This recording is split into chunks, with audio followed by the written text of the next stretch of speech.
Good morning, ladies and gentlemen, Your Excellencies, distinguished delegates, honored guests. A very warm welcome to our 7th Comprehensive Nuclear Test Ban Treaty Science and Technology Conference, SnT 2023. And what a venue this is! We're so excited to be here at the Hofburg Palace in the beautiful city of Vienna in Austria, and to have all of you with us, of course. In fact, I've been told that we are joined by more than 1,000 scientists, engineers, researchers, academics, member state ambassadors and delegates, international organizations and civil society representatives, and journalists too. Somebody has to spread the word. And they're all here, all of you are here to take part in this important, and I would also add, timely forum.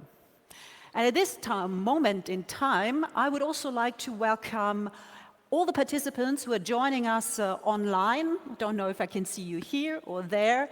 And you're using us via our live stream platform, namely Super Event.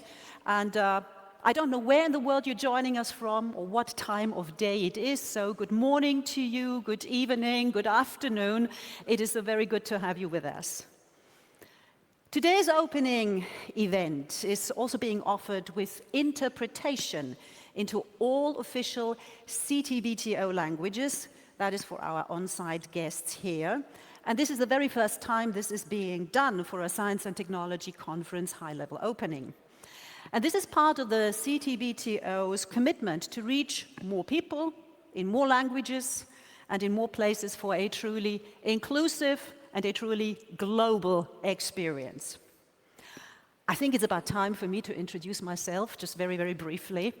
My name is Monica Jones. I am a freelance conference moderator and news anchor at German international TV broadcaster Deutsche Welle, also known as DWTV, based in Berlin. And I'm absolutely delighted to be here in Vienna with all of you today, and truly honored to be the moderator of this morning's high-level opening, and in doing so, to help kick off what will be, no doubt, an incredible conference of cross-disciplinary engagement, knowledge sharing, and innovation. You are going to be very, very busy over the next few days because over the course of this week, attendees, namely you, will explore everything from the achievements of the Comprehensive Nuclear Test Ban Treaty to the science and the technology that is used for nuclear test monitoring, all the way to how each and every one of us in our own capacity can contribute to moving us closer to a world free of nuclear tests. That is the aim, that is what we're striving for. This morning, and you can already see the lectern here, we'll be joined by distinguished speakers who will share with us their vision of fulfilling the promise of the Comprehensive Nuclear Test Ban Treaty, which, if I may add, is a need that is just as urgent today, if not perhaps even more so than it was when the treaty opened for signature. That was back in 1996. But it is a goal that is well within reach. We will also hear from a very diverse panel that will explore how the CTBT, and in particular the monitoring system that it has built, is paying an unexpected peace dividend and is benefiting or delivering benefits for humanity in a way that even the treaty's authors could not have imagined. This is going to be very, very interesting. We will have a lunch break because, after all, we're all human and we want you to stay fit and keep your strength. And after that lunch break, the rich discussions continue as we will explore the role of multilingualism as a key facilitator of international diplomacy, and the cooperation between the European Union and CTBTO as an enabler of nuclear non-proliferation and disarmament efforts. Today's program will conclude with 3 concurrent panel discussions that will delve into the mutual benefits between Arabic-speaking countries and the CTBTO, regional capacity building in Francophone Africa, and the role of CTBT data in disaster risk mitigation. Those are being held in Arabic, French, and Spanish, respectively. So as you can see from the lineup, this conference is about having a global conversation, and we encourage all our participants here at the Hofburg Palace in Vienna, but also everyone who's joining us online, to join the discussion on social media using the hashtag SnT2023. Now, since the last Science and Technology Conference, in 2021 that was, we have seen renewed momentum for the Comprehensive Nuclear Test Ban Treaty's entry into force. 7 countries have ratified the treaty in less than 2 years, bringing the total number of ratifications to 177, and adding to the nearly universal demand that there be a permanent end to the threat of nuclear testing. Now, that charge for ratifications has been led by our first speaker. Let me just tell you a little bit about him. Dr. Robert Floyd became the 4th Executive Secretary of the CTBTO on August the 1st in 2021. And since then, he has been at the forefront of the organization's efforts to eradicate nuclear testing as a threat to humanity. Now, for Dr. Floyd, his first day with the CTBTO had additional significance because it coincided with the 6th birthday of one of his grandchildren. And that was an occasion that he says caused him to reflect upon the importance of the Comprehensive Nuclear Test Ban Treaty and why its entry into force is imperative. Not just to create a world free of nuclear testing for his own grandchildren, but for all future generations. Ladies and gentlemen, distinguished guests, it is my great pleasure to welcome to the stage Executive Secretary of the Comprehensive Nuclear Test Ban Treaty Organization, Dr. Robert Floyd.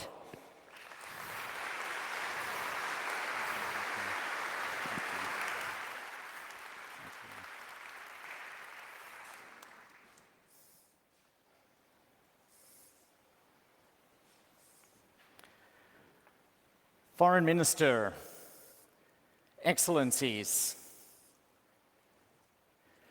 scientific experts from around the world, colleagues and friends from around the world. I just have 2 special welcomes first to start with. It is a great honor to welcome the Foreign Minister of Somalia, Foreign Minister Harushi. You are welcome here. I so appreciated the opportunity to visit him in Somalia earlier this year. Your participation bears testament to Somalia's strong commitment to the CTBT, and I look forward to strengthening our cooperation. I also want to specially welcome the Undersecretary for Foreign Affairs from South Sudan, the youngest nation in the world. It is particularly important to see the youngest nation committing to the CTBT. You're going to hear more from these 2 gentlemen shortly, but very special welcome. But to everyone, welcome, both here in the room and those online. As you've heard, it's actually nearly 2,000 people that are either here or online at this conference this year. That is the largest number of people that we've had at a science and technology conference ever. So congratulations to you all for being a part of history. Let me start by talking directly to everyone who's actually here in this splendid hall. As you arrived here this morning, you must have been feeling worried, even nervous, because as you entered this hall, you looked up. You'd have a look up now. Isn't it amazing?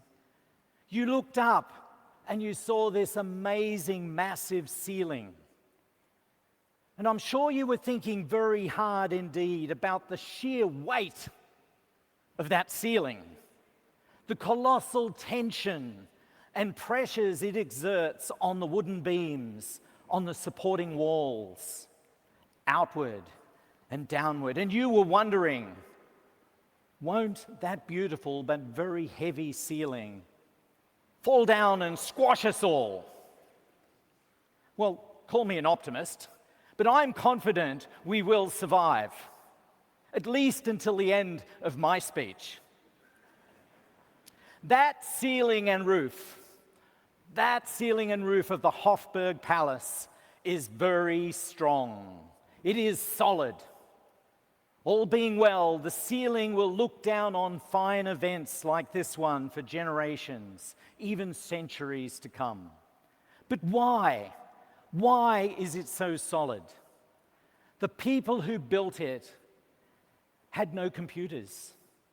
They had no email, no fancy design programs, not even TikTok. They had no calculators, no laser gadgets, no power tools. But what they did have was a way to measure things. They measured exactly what needed to be done to design and build this hall. Then they measured exactly how they were going to do it. And here is my point, friends. They could measure exactly because they had agreed standards of measurement. On Thursday this week, the date will be the 22nd of June. Let's go back exactly 225 years. I can see the French ambassador here. This one's for you, Excellency. Go back 224 years to the 22nd of June, 1799 in Paris. Not long after the French Revolution. On that day, something happened that changes the world. A metal bar representing a new standard measure, they called it the meter, is deposited in the National Archive in Paris. That bar has been carefully calculated. It's agreed to be 1/10,000,000th of the distance from the equator to the North Pole. They display copies of the bar on walls around Paris. People see what the new meter looks like, and they start using it in most countries. That bar can't measure itself. It sets the standard for measuring other things. This new standard catches on around the world. Science needs systematic measurement, right? And systematic standards. Not just for distance, for time, for mass, for temperature, for force, for stress, magnetism, electric current, radiation. But the principle stays the same. There's no measurement without an agreed standard of measurement. You can't be accurate without a standard for accuracy. Nowadays, things have moved on. We don't need a metal bar to define a meter. Instead, we set the standard as the distance that light travels in a vacuum in just under 3 nanoseconds. That's 10 to the minus 9. That is the distance of a meter. International standards have replaced national and local standards, or for ever greater levels of sophistication. Internationally recognized bodies have been set up under treaties, keeping those many standards in good order. This is why this gathering, here and online, has such symbolic and practical significance. We at the CTBTO have helped bring together about 1,775 scientists, technicians, experts, academics from around the world who use these standards. And mixed with the technical audience, we have at least 150 diplomats, and they represent the states around the world who've agreed the treaties, the conventions that set legal and policy framework. When we last counted, This conference brings together participants from about 147 countries, including the newest country in the world.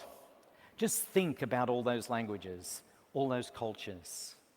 Yet we have one common language, the language of our internationally agreed scientific standards.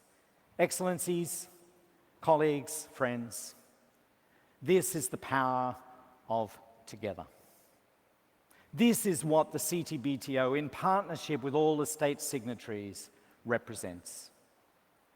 The CTBTO mission stems from a simple obligation spelled out in Article 1 of the Comprehensive Nuclear Test Ban Treaty, which says each state party undertakes not to carry out any nuclear weapon test explosion or any other nuclear explosion. Our job is to detect any signs that that obligation has been broken. We're using sophisticated sensors and sophisticated measurement to detect possible nuclear explosion tests anywhere, anytime on Earth. We, collectively, are very, very good at detecting any explosion that might be a nuclear explosion. This makes them so much less likely to happen. Don't try it, you will get caught. Plenty of other national organizations and institutions around the world closely monitor seismic and other activities. They too can distinguish between an earthquake and a possible nuclear test, but the CTBTO is unique. We gather seismic data, measuring vibrations in the Earth's crust, seismometers measuring velocity in meters per second. They're carefully aligned with geographic north that allows us to determine the precise direction of seismic waves. We gather hydroacoustic data, measuring vibrations in the ocean. We gather infrasound data, measuring vibrations in the air. And we gather radionuclide data, looking for radioactive particles and gases from a nuclear explosion. In all of this, we partner with our state signatories, putting data and analytical capability into their hands. There's nothing else like this on Earth. It's not just that we bring all this data together and then analyze it speedily to formidable levels of accuracy. We're international. Our work is even-handed, is transparent. All the data is available to all our state signatories and can be shared with the world's scientific community. So I say loud and clear to everyone here today, scientists and diplomats alike, you and we together represent global teamwork at its finest. We share a simple political and moral goal: no more nuclear tests. And we share the best available technical ways to make sure we reach that goal. The treaty, the CTBTO set up under the treaty, the full participation of all of our state signatories, and the global network of scientists who support this goal, who invented smarter and smarter new ways to check that we can be sure we're reaching our goal. This is the power of together. Let's look at what our conference this week is contributing. One technology we use is infrasound. An exciting feature of this year's S&T is a metrology workshop. Experts will discuss recent successes in robust calibration practices for infrasound technology. By agreeing a new way to link the power of our technology to an agreed standard of measurement, what we're doing, we're opening up the way for all sorts of new developments. This is CTBTO and you, our wider scientific family, helping define the philosophical frontiers of science to get things done in a new and better way. This is big stuff. Let's give ourselves actually a loud round of applause for celebrating this teamwork. So many of you have contributed to it in so many ways. We so appreciate the partnership that is global, that makes our dream and our cause possible. Our planet makes a lot of noise. It's constantly creaking and gurgling and groaning and sighing. And we have to follow all that noise to spot anything in it that might be a nuclear explosion. Our machines and technologies, the machines you here help invent, keep getting better and better, more and more sensitive. So does our software for analyzing that data. This conference celebrates how this can work in practice. Our global network of sensors follows the impact of the Hoangaha'ape eruption last year. You'll hear more about that on Wednesday afternoon, and they'll try to say it as well. We measured our measurements, we picked up that eruption with all three waveforms. The vibrations from that eruption went around the world for several days. You'll hear more about it on Wednesday. Other highlights in this conference: new technologies for our on-site inspections. Sensors and monitors do so much, but from a distance.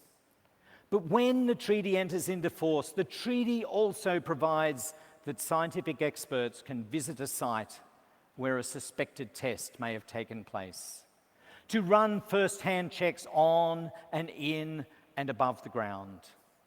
Their instruments can rule in or rule out evidence of illicit nuclear test activity.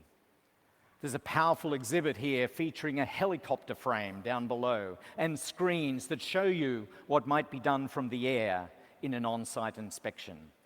Don't enjoy yourself too much inside the helicopter because we want you to come back to the sessions. Here's another example of the power of together. Most major scientific gatherings aren't like this one. They bring together experts in one or maybe two disciplines, depth, not breadth. But this event is completely different. It brings together so many different disciplines: seismology, acoustics, meteorology, radiation physics, information technology, software engineering, and representatives of 12 different scientific societies are joining us this week. Again, quite different and hugely important. What an opportunity for thinking outside the box, for seeing so many other boxes to explore, for thinking of ways to combine different boxes, or indeed make new boxes. In short, here in Vienna today is a meeting of the global team science. It's taking place to advance one of the great technical issues of our time, one of the great moral issues of our time: ending nuclear explosions. My central theme, the power of together, isn't complete.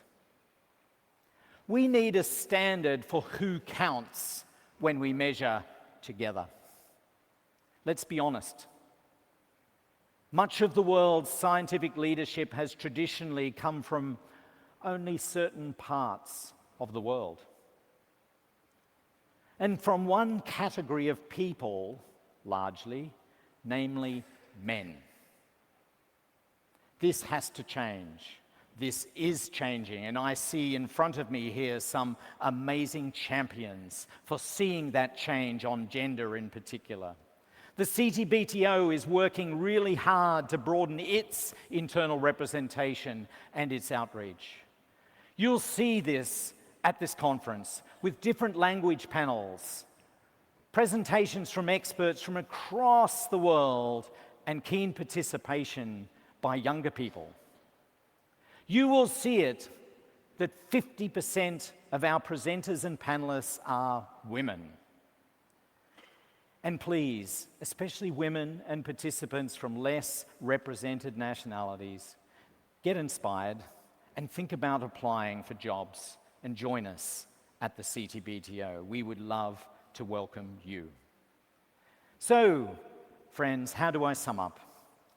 The Comprehensive Nuclear Test Ban Treaty is a treaty for the world. 186 states have signed the treaty, 177 have ratified it, and there are more ratifications on the way. Sri Lanka completed its domestic ratification process just 2 weeks ago. And it's my pleasure to tell you that on the 9th of June, the House of the Parliament of Papua New Guinea agreed to ratify the CTBT. Can you feel the momentum? And there are even more in the pipeline. This is not done yet. On the ground, under the ground, in the sea, in the air, nuclear explosions will be detected. Since 1996, when the treaty was agreed, before 1996, over 2,000 tests. Since then, less than a dozen test events. No matter where they are, they will be detected. And this century, only one country testing. By any standard of policy and practice, by any measure of success, this is success. Success on a grand scale. Yes, it happened because the world states themselves agreed that enough was enough. But it needed both science and diplomacy, because the scientists showed that remote verification of nuclear tests was robust and was reliable. The diplomats were able to agree the treaty. We have present with us today some people that were a part of that process of nutting out the final language of our precious treaty. This, friends, is the power of together that you all here today represent. We together use the best possible standards of measuring. And when necessary, we agree new robust standards. And we together measure in incredible detail what's going on. We together analyze in incredible detail what's going on. We together know in incredible detail what is going on. We together are very good at what we do. And as each year passes, we're getting better and better, thanks to you. Don't try to test. You will get caught. I finish with good news and wise words. The good news: the ceiling has not fallen down, and our conference will continue, all right? Now the wise words from someone who is both a towering scientist and something of a diplomat. Just the right person to guide us today, Leonardo da Vinci. He said, "Truth at last cannot be hidden. Nothing is hidden under the sun." And with his wise words, I welcome you to Science and Technology 2023. Thank you. Thank you.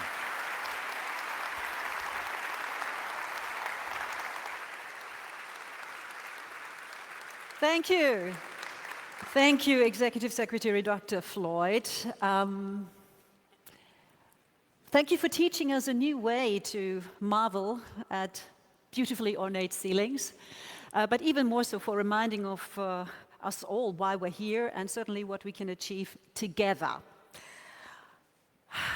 Well, after this arousing and very inspiring speech, I have to remind you all that we still live in this world. And certainly over the last year, this world has been confronted with numerous crises. And we have heard language related to nuclear proliferation that most of us certainly thought was a relic of the Cold War, if only.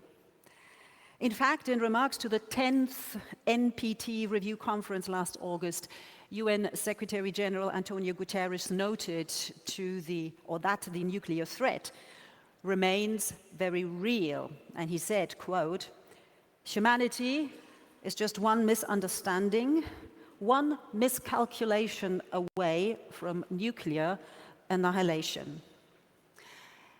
In his roadmap for achieving a more peaceful world, securing our common future, an agenda for disarmament, the Secretary General reaffirmed the importance of the Comprehensive Nuclear Test Ban Treaty and its entry into force as, I quote again, an essential stepping stone on the path to a world free of nuclear weapons. So you all know you've got your work cut out for yourself. The United Nations High Representative for Disarmament Affairs, Izumi Nakamitsu, is charged with leading the UN's efforts to advance disarmament measures around the world. She couldn't be here with us in person today, but she did send us a video message with her remarks. So let's listen in. Executive Secretary Floyd, Excellencies, distinguished delegates, ladies and gentlemen.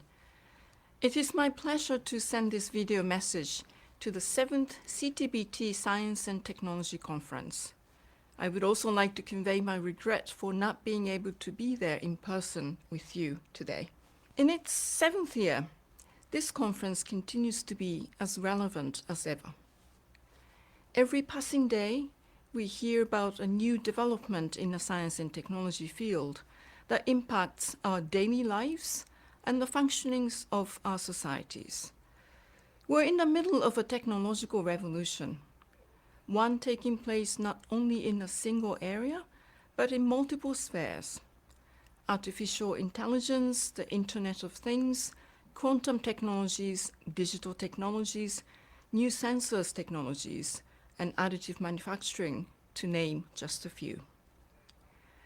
These technologies and many others, individually and collectively, have the power to shape the world positively. Rapid advances in science and technology are contributing to human development and serve as key enablers for the 2030 Agenda for Sustainable Development. They have the potential to be used in support of conflict prevention, peace building, and the promotion of inclusive and human-centered approaches. While banking on the benefits of science and technology applications, however, the international community must also be ready to curtail any adverse or unintended consequences of such technologies to international peace and security. For example, while advances in science and technology are no longer solely driven by a few states, the economic and social benefits of technology continue to be geographically concentrated. We need to close the technology gap. The technology diffusion further unveiled gender and social inequalities with differing impacts on men, women, girls, and boys. The private sector also has a role in evaluating the dual-use nature of the products that they develop or systems they design. They can conduct risk assessments around potential misuse and diversion to the military sector. Furthermore, in recent years, advances in various existing and new weapon technologies have raised ethical, political, legal, and humanitarian concerns, including in relation to compliance with international law, especially international humanitarian law, and the questions regarding use of force. In the realm of nuclear non-proliferation and disarmament, there has been a worrisome trend of creating faster, more accurate, and stealthier nuclear weapons. New weapons, with the context of rising tensions, raise the dangerous spectre of new tests, undermining the CTBT and the broader disarmament and non-proliferation regime. As noted, technology can be destabilizing. But it is also a force for good, including for the maintenance of international peace and security. I fully agree with Executive Secretary Floyd that the global moratorium against testing derives much of its strength from the continuous development of the CTBTO's verification system. And I agree that the power of innovation in different fields and the synergetic connections between them can contribute to forming a vision for and help to build a world without nuclear weapons. The UN Secretary General has been long committed to supporting efforts that help reap the benefits of advancements in science and technology, while also focusing attention on the international cooperation needed to mitigate possible harm. His objective is simple. We must ensure that science and technology applications are used for the benefit of humankind and in accordance with the United Nations Charter and international law, including international humanitarian law and international human rights law. Of course, this is easier said than done. This conference serves as a valuable opportunity for representatives from different fields to engage one another and exchange experiences and practices to improve verification capabilities and promote their role in strengthening the treaty and supporting national needs. Of course, the CTBTO has traditionally been a first adopter in leveraging verification technologies to promote disarmament and arms control. The International Monitoring System, or IMS, has been effective in serving its core purpose of detection. The vast data generated by the IMS also contributes to other areas that can benefit humanity, including tsunami warnings, radiological emergency response, and natural disaster risk reduction through the innovation and integration of systems.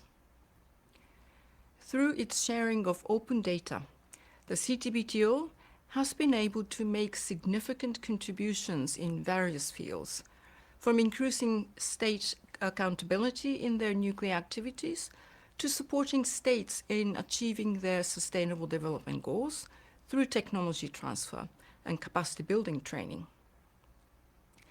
This has raised the importance of the openness of data and brought new approaches to verification and confidence building, key factors in nuclear disarmament and risk reduction that the world urgently needs. The full potential of the CTBTO will only be realized through the CTBT's entry into force.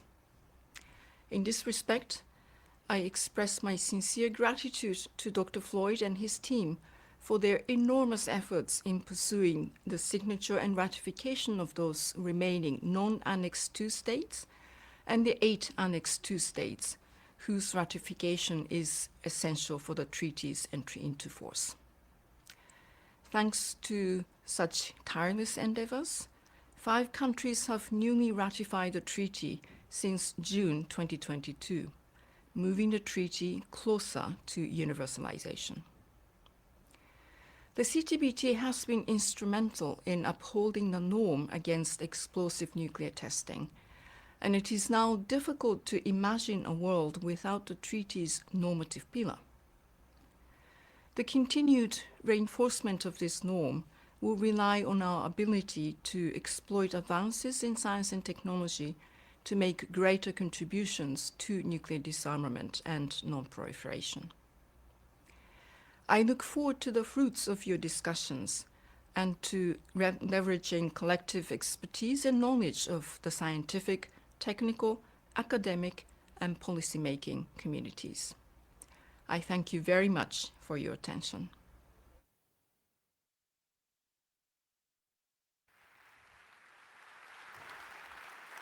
And we thank the United Nations High Representative for Disarmament Affairs, Izumi Nakamitsu, and her staff at the UN Office for Disarmament Affairs for their long-standing advocacy and support of the CTBT and the work of the CTBTO. Ladies and gentlemen, our next speaker, this is going to be short because he's no stranger to those of you who have watched the news of the past year unfold. The International Atomic Energy Agency works for safe, secure, and peaceful uses of nuclear science and technology, and is a key pillar of the nuclear non-proliferation and disarmament architecture. Raffaele Grossi has been a staunch partner to and supporter of the CTBT and CTBTO, both during his time as ambassador of Argentina to the United States in Vienna, and also in his current role as Director General of the IAEA. Director General Grossi, welcome to the SNT 2023 stage. Good to have you here.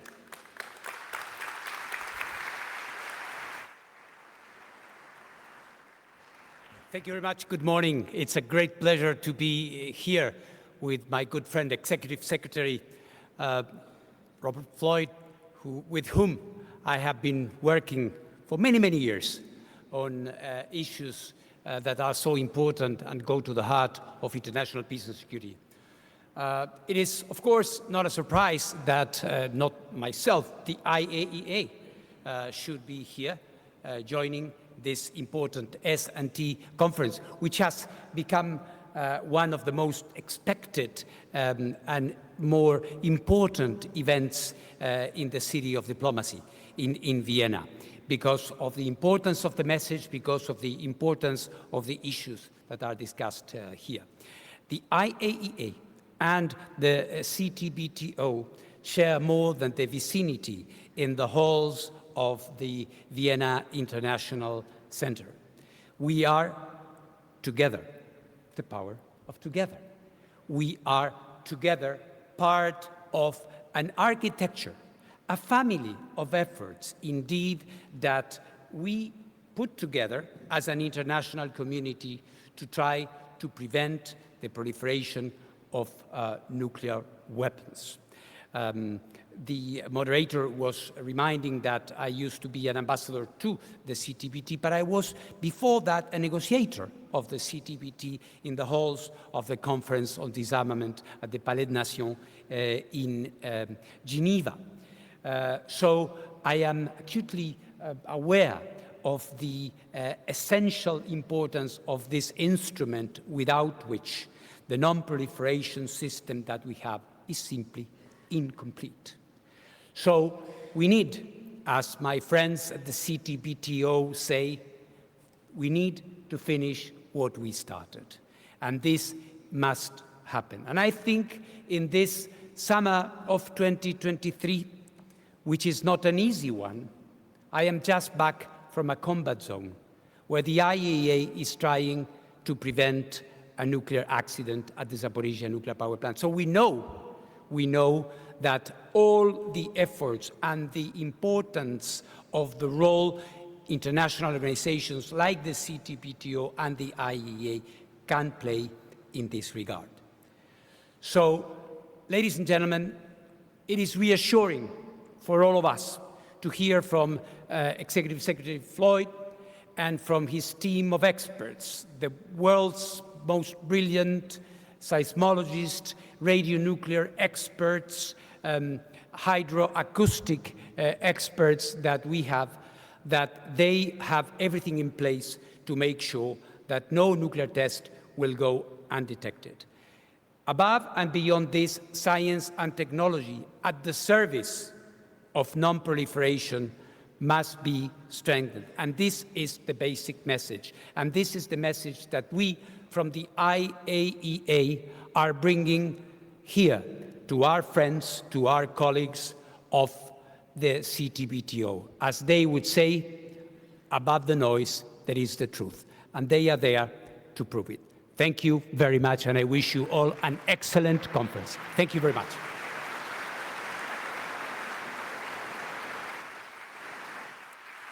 Thank you so much, DG Grossi, for this very important statement here, your message and your continued support of the treaty. Thank you. Nuclear weapons-free zones are important elements in strengthening global nuclear non-proliferation and disarmament norms, as they prohibit the spread of nuclear weapons in certain regions. And these treaties are complementing to the CTBT. The Treaty of Pelindaba established such a zone on the African continent when it entered into force in 2009. Coincidentally, both the Treaty of Pelindaba and the CTBT opened for signature in 1996 and have since developed mutually reinforcing synergies. Somalia has demonstrated its commitment to nuclear non-proliferation as a signatory to the Pelindaba Treaty, as well as the Treaty on the Non-Proliferation of Nuclear Weapons. Dr. Floyd had the opportunity to travel to Somalia earlier this year. By the way, the first CTBTO Executive Secretary to do so.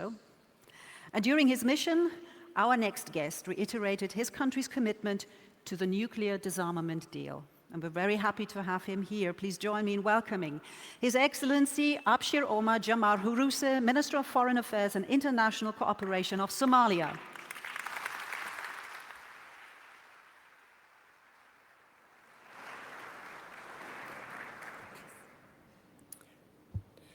بسم الله الرحمن الرحيم. السلام عليكم ورحمة الله وبركاته. Mr. Executive Secretary, Your Excellency, distinguished guests, ladies and gentlemen, good morning. It's a great pleasure and an immense honor to address you today at the Science and Technology Conference, SnT 23. Representing Somalia in this esteemed gathering as we convene for this momentous occasion. I'm reminded of the resilience and determination that brought us here after the global pandemic cast in shadow upon us.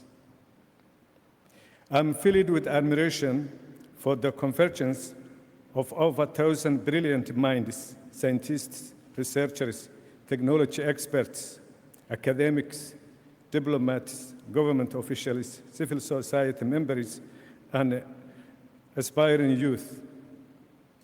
This collective pursuit of knowledge and progress in the field of comprehensive nuclear test ban treaty is truly inspiring. Today, we gather not only to celebrate interact, but also to embrace the harmony of science and technology, united for the noble cause of global peace and security. Throughout this conference,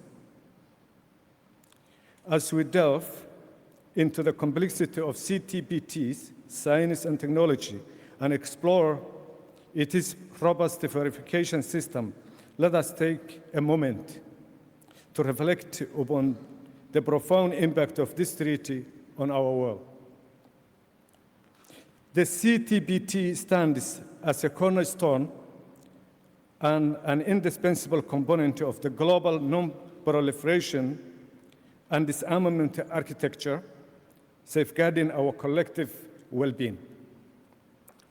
Its uniqueness lies not only in its objectives, but also in its cutting-edge verification system with a state-of-the-art global network of 304 certified monitoring stations.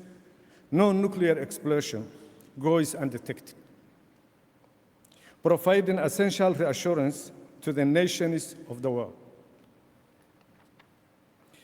The value and significance of the CTBT resonate across continents and cultures, as demonstrated by its remarkable membership of 186 states, including 51 African nations.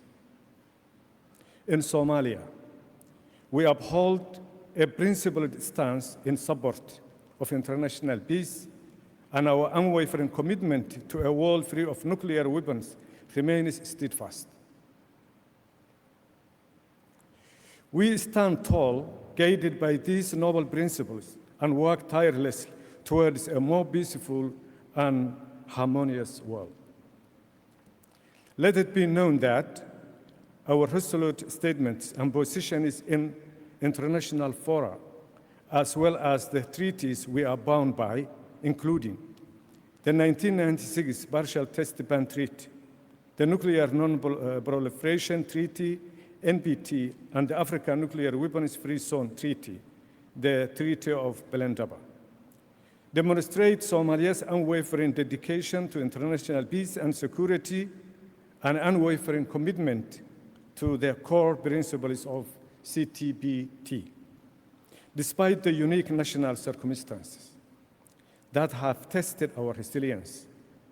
We have triumphed our adversity and now stand poised to fulfill our duties. It will be remiss if I did not express my deepest gratitude to Dr. Robert Floyd and his dedicated team. Their tireless advocacy and unwavering efforts have brought the CTBT closer to Somalia. I extend my heartfelt appreciation to the Executive Secretary for his official visit to Mogadishu last February, and for extending the gracious invitation to my delegation to partake in this significant conference. Excellencies, distinguished guests, ladies and gentlemen, today I stand before you to reaffirm Somalia's unwavering commitment to playing a constructive role in curbing the proliferation of nuclear weapons. We unequivocally condemn any testing of nuclear weapons, recognizing their devastating potential and the dire consequences they entail. As Somalia embarks on a momentous journey of liberation from terrorist elements, stabilization, reconciliation, socio-economic development, we remain cognizant of our international responsibilities. We understand that signing and ratifying the CTBT is not merely a symbolic gesture, but a testament to our unwavering dedication to global peace and security. Rest assured, we shall fulfill the needful. To simplify that, Somalia is going to sign the treaty,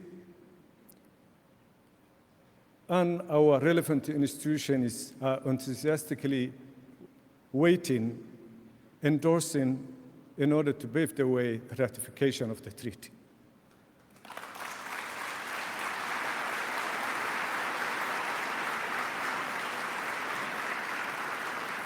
Thank you.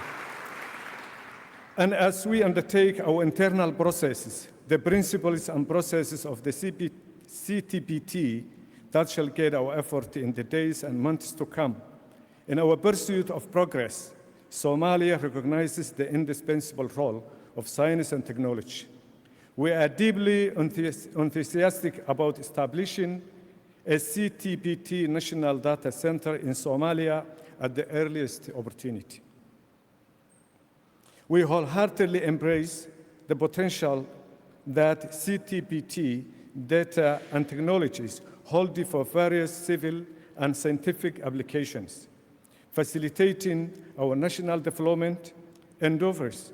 We eagerly anticipate the provision of essential equipment and training to harness the transformative power of science. Excellence, distinguished guests, ladies and gentlemen, today I stand not only as a representative of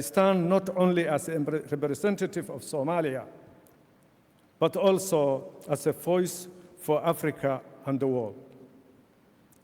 Our continent, Africa, has endured the tragic consequences of nuclear test explosions in the past. It's our shared responsibility to declare in unison, never again. We stand united, determined to ensure that the harmful effects of nuclear tests are forever banished from Africa's shores and beyond. Let us remember that our collective shield against nuclear threats lies in bolstering the global nuclear disarmament and non-proliferation regime. I commend the CTBT's role in safeguarding our planet for the current and future generations. We bear a collective responsibility here and now.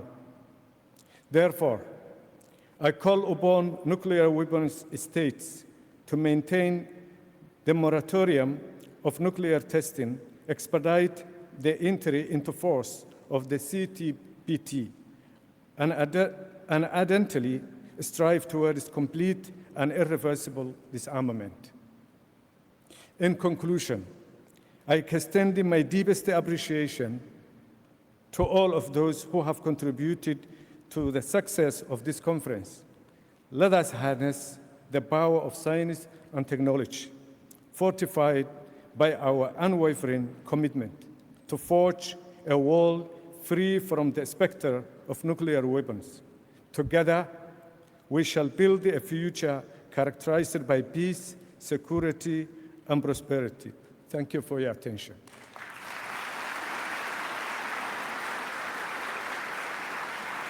Thank you. Thank you so very much, Your Excellency, certainly for your very express commitment to advancing global movement against nuclear testing. Thank you so much, much appreciated. Well, ladies and gentlemen, in less than 2 years, you heard it earlier, the CTBT has seen 7 additional ratifications, 3 of them African nations, bringing the total of state signatories on the continent to 51. What's more, in Southern Africa, the treaty is universally adhered to, as is the case in both the Central Africa and Western Africa sub-regions, respectively. In February this year, Dr. Floyd had the honor to visit Juba, where he met high-level officials who reiterated support for the objectives of the CTBT.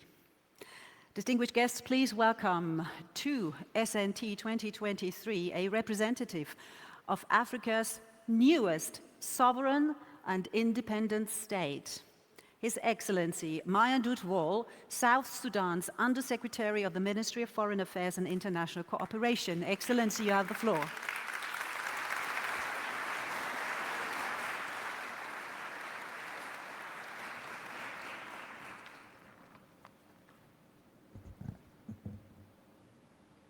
Thank you, Moderator.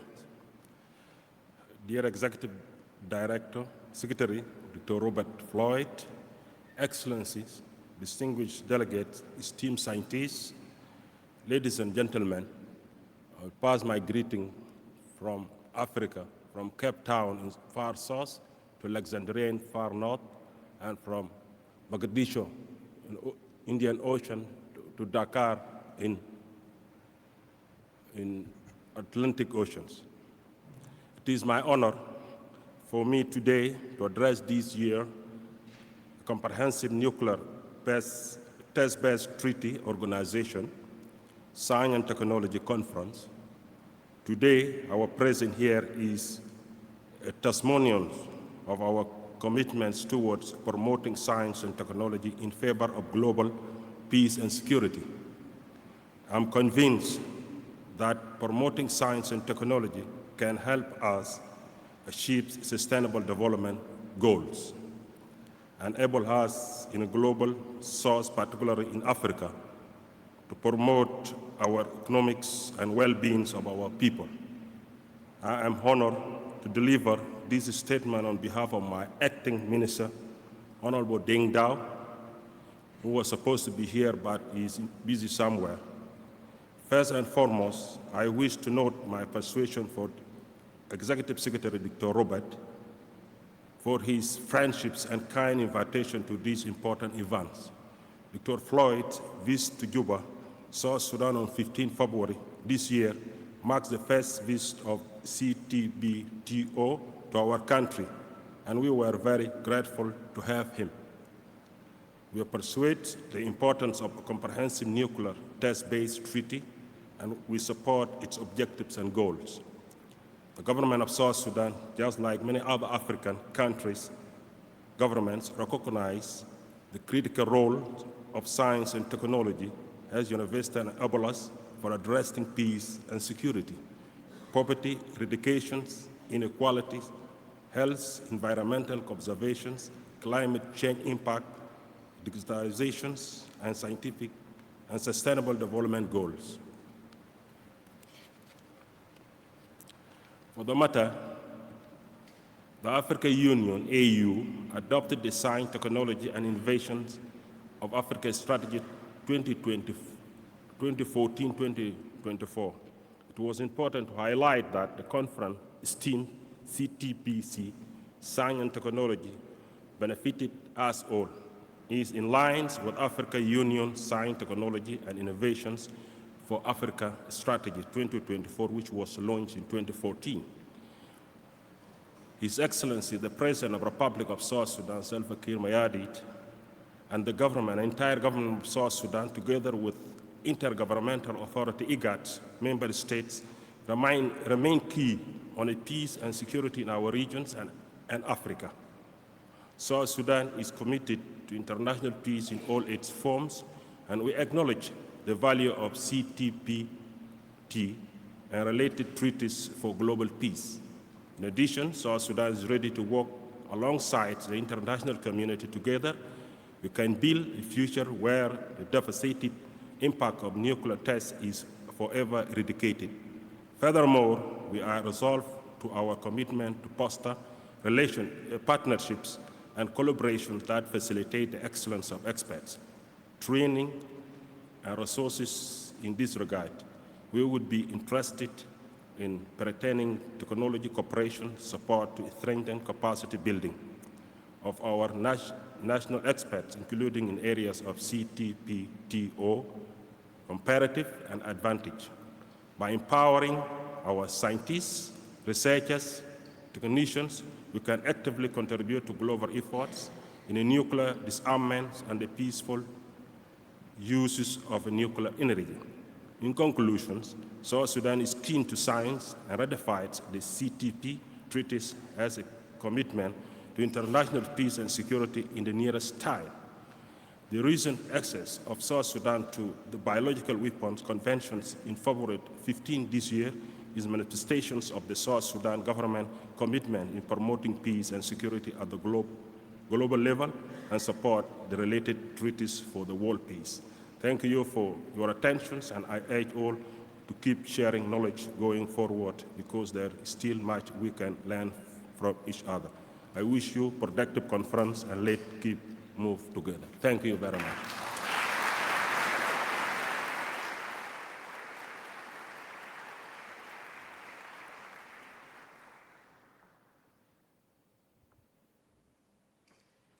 Thank you so much, Your Excellency, for your express commitment to international peace in all its forms, and the recognition, of course, of the valuable role that the CTBT plays in that context.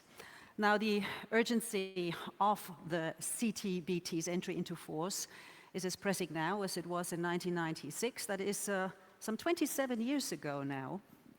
The reality of this urgency is not lost on the younger generation, on youth leaders. They are playing an ever more important role in the fight to see a permanent and universal ban on nuclear testing. After all, it's them and their children who inherit the world. From scientific inquiry and research to technological innovation and advocacy, they are stepping up today to create a safer and more secure tomorrow. And we are delighted to have a youth leader here with us at SnT 2023. So please join me in welcoming scientist and researcher and past participant in the CTBTO mentorship program for young women in STEM, Aline Olvera.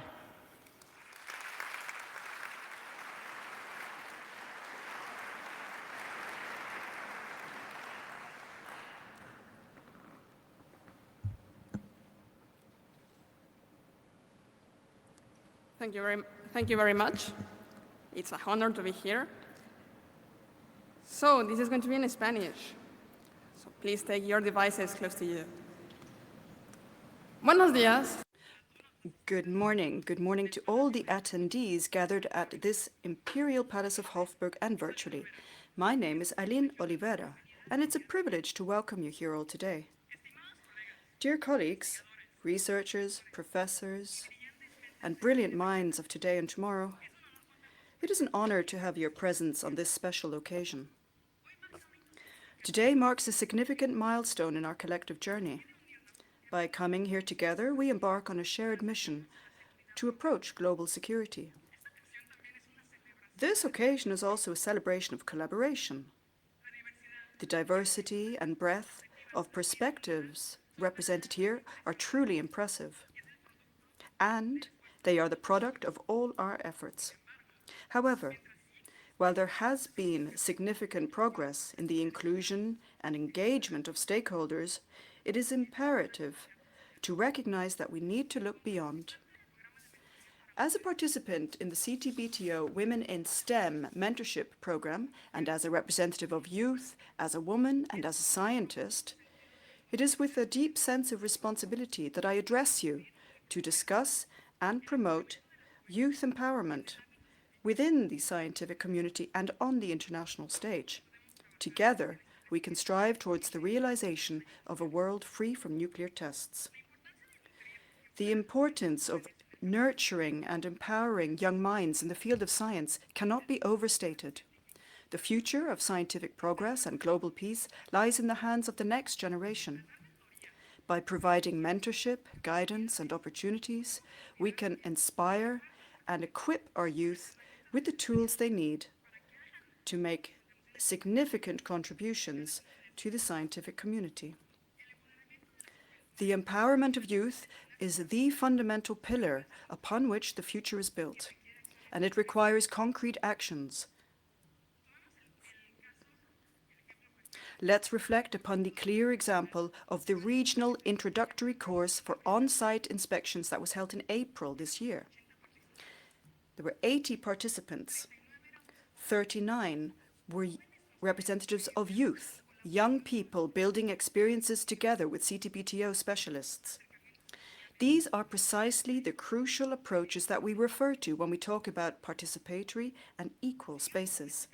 Let us continue on this inclusive path and keep learning from the generations of Women in STEM mentorship program, from the youth group, and from the young people out there who believe in our work. Let us make their needs our own and find solutions together. Trust is a two-way street. And let's take a resounding step. To the young people listening to me, have confidence in your ability to influence decisions and create a positive impact in your countries and on the international stage. Let your participation make a difference. I urge you to stay informed about the progress and challenges in implementing the Comprehensive Nuclear Test Ban Treaty. Learn as much as you can from reliable sources. Participate in spaces like this year's Science and Technology Conference, the Science Diplomacy Symposium, engage with regional courses and youth groups, and collaborate with specialists. Make this conference a personal opportunity. And when you return to your communities, share your experiences and guide paradigm shifts. Today, I encourage you to assume responsibility and to lead the way towards the prohibition of nuclear testing. Our participation is non-negotiable. Dear colleagues, this is a call for action. Let us make our mission a long-term effort that generates results for and from all generations. And once again, I extend a warm welcome to each and every one of you. Let us seize this opportunity to connect, collaborate, and make a pivotal impact. Thank you for your presence, and let us make the most of this momentous occasion. Thank you.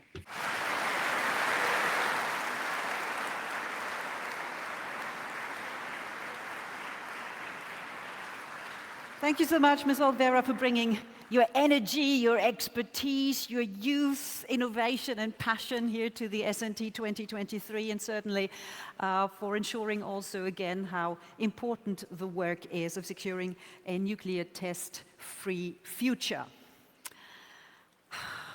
The International Monitoring System, in short IMS, is a marvel of engineering and a testament to what can be achieved when scientific collaboration together and political cooperation together combine for the greater good. Now, the United States is a strong contributor to the verification regime, hosting some 40 IMS stations and contributing to the technical expertise the IMS depends on to ensure its continued readiness and ability to detect a nuclear test by anyone, anywhere, at any time. And this brings us to our next high-level speaker here at SnT 2023. Jill Ruby is the Undersecretary for Nuclear Security of the US Department of Energy and Administrator of the National Nuclear Security Administration. And that has a host of responsibilities, including supporting the development, negotiation, and implementation of arms control treaties, clearly a critical factor in ensuring such agreements are successful. Dr. Ruby, the stage is all yours.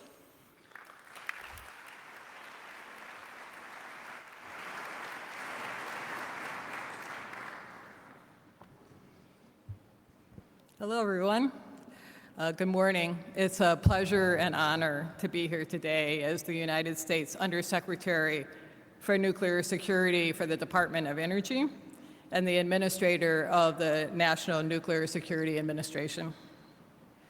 The National Nuclear Security Administration's responsibilities include the design, production, and maintenance of the nuclear arsenal for the United States and the advancement of nonproliferation and arms control.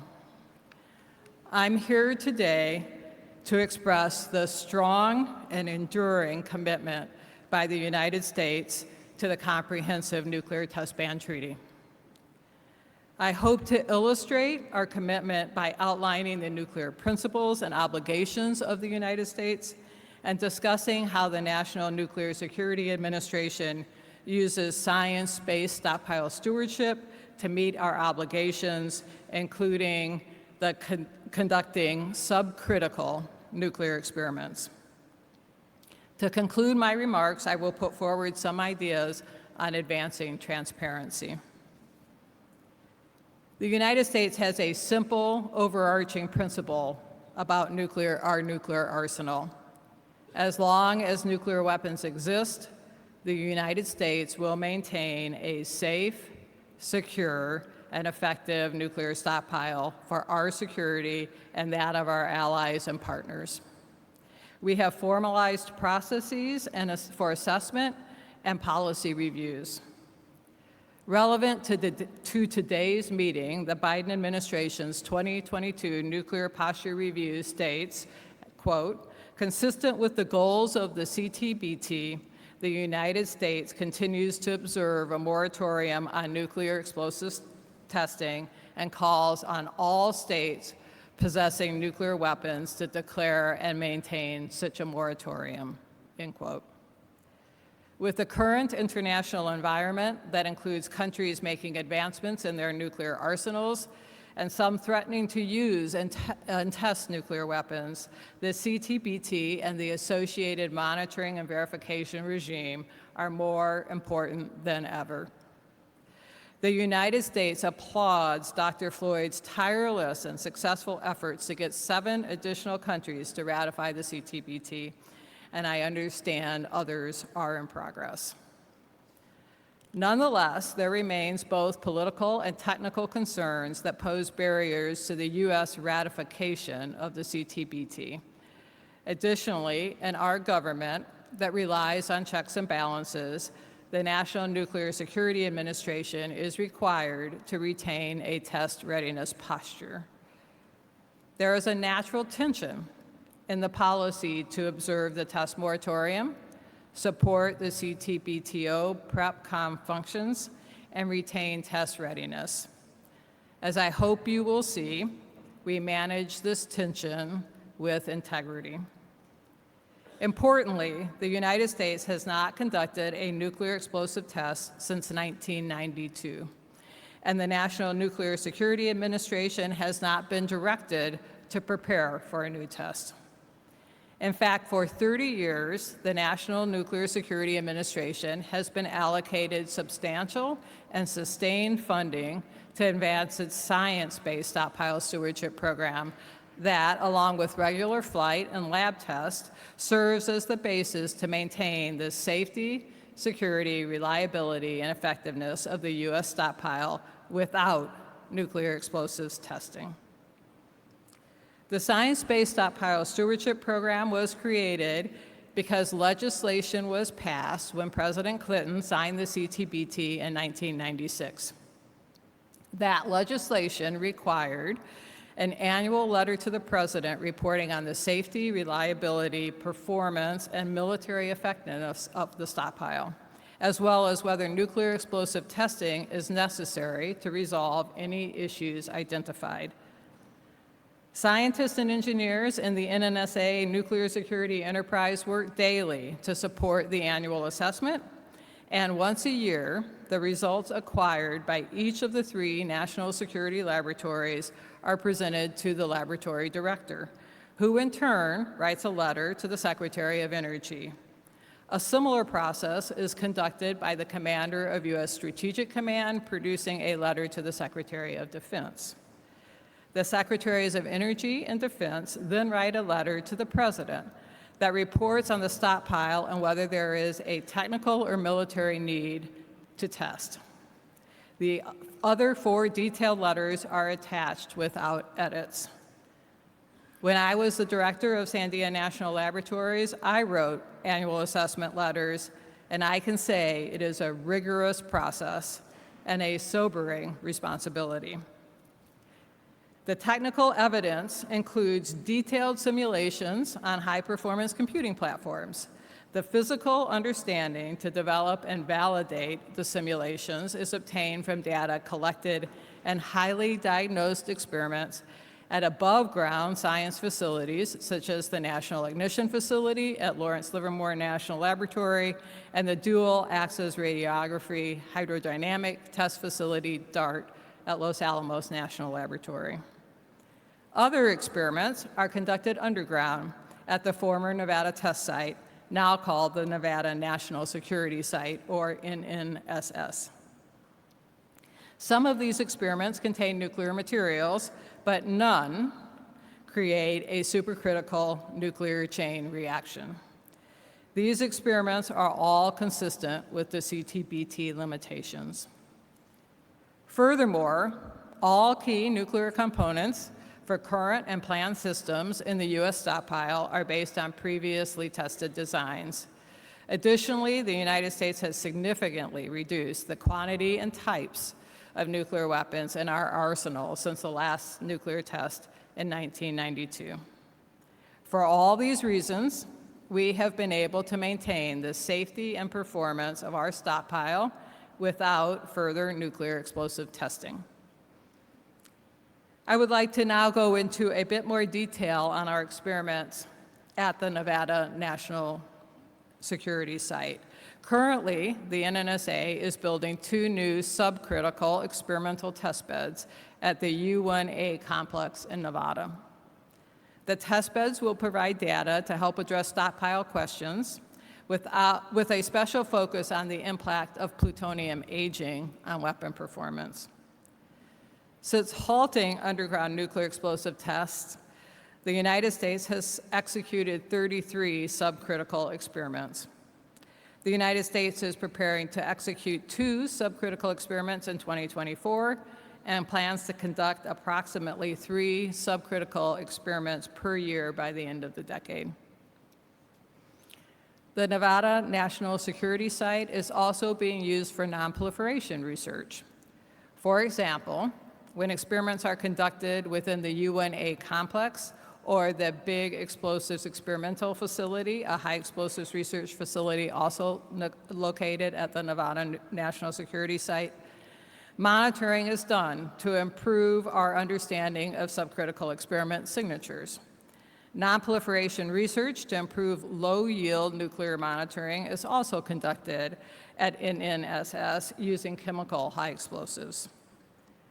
Using the U1A underground complex to conduct subcritical experiments and using other capabilities at NNSS for the Science-Based Stockpile Stewardship Program and nonproliferation is the method used by the United States to maintain test readiness. This approach provides experience to people to work underground and maintains the infrastructure and expertise in diagnostics at NNSS. Their work advances our scientific goals in both our weapon and nonproliferation programs. Through these activities, we can continue to be a responsible nuclear weapons state. Beyond our commitment to conduct only subcritical experiments, the United States is also committed to transparency. We have maintained a commitment to transparency in our stockpile stewardship program and our subcritical experimental programs for decades. We were pleased to host Dr. Floyd and his colleagues at our NNSA headquarters in Washington, D.C. in September 2021, at Pacific Northwest Laboratory in October 2022, and at Los Alamos National Laboratory, Sandia National Laboratory, and the Nevada Nuclear Security Site this April. We are also exploring ideas to provide further transparency into our program. These ideas are meant for bilateral or multilateral cooperation, and we are eager to work with those who share our goal of greater transparency. We are open to hosting international observers for monitoring and verification, research and development on our subcritical experiments. We have hosted international observers for past underground chemical high explosives tests and intend to extend invitations for future experiments. Event notifications of our chemical high explosives tests are sent to regional seismic networks as well as the CTBTO PrepCom through the U.S. mission in Vienna. Public sharing of the data gathered from high explosives events occurs, and we will continue to publish and present geophysical experimental findings in peer-reviewed journals and conference proceedings, including source terms and collection information. We are also open to working with others to develop a regime that will allow reciprocal observation with radiation detection equipment at each other's subcritical experiments to allow confirmation that the experiment was consistent with the CTBT. We have several well-considered technical ideas on how this could be effective. Additionally, I look forward to your ideas on further transparency. NNSA is exploring the possibility of live streaming or otherwise releasing video of our subcritical experiments. Our intent is in the long term is to create an environment at the Nevada National Security Site that allows for the possibility of observers to attend from a control room or other vantage point to support chain of custody for detection equipment and to witness subcritical experiments consistent with the CTBT. I sincerely look forward to future engagement with Russia and China on participation in bi- or trilateral verification confidence building, and other technological interactions to support future arms control and nonproliferation agreements. If you would like to know more, I encourage you to attend NNSA's Deputy Administrator for Defense Nuclear Nonproliferation, Corey Hinderstein, as she speaks about examples of U.S. transparency and verification supporting nuclear nonproliferation tomorrow at 3 p.m. To conclude, I want to emphasize again that the United States fully observes the CTBT and is committed to work to achieve its entry into force, recognizing the significant challenges that lie ahead in reaching that goal. We have not conducted a nuclear explosive test since 1992 and have no plans to do so. The United States is also committed to annual stockpile assessments, science-based stewardship, and test readiness. We will achieve our objectives in part by conducting subcritical experiments at the former test site, complemented by focused experiments and detailed simulations executed elsewhere in the U.S. nuclear security enterprise. And today, we put forward ideas on how to advance transparency with the hope we can work with others that support the CTBT. Thank you for your attention and for your contributions.